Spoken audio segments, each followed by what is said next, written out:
ರಾಜ್ಯದಲ್ಲಿ ಮತ್ತು ದೇಶದಲ್ಲಿ ಕಾಂಗ್ರೆಸ್ ಪಾರ್ಟಿ ಟೋಟಲಿ ಕನ್ಫ್ಯೂಸ್ಡ್ ಆಗಿದೆ.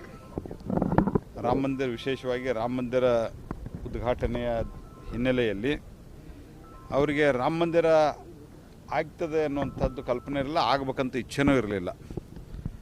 ಹಾಗಾಗಿ ಅವ್ರಿಗೆ ಒಂದು ರೀತಿಯಾದಂಥ ಹೊಟ್ಟೆ ಕಿಚ್ಚು, ಆತಂಕ ಎಲ್ಲವೂ ಶುರುವಾಗಿದೆ.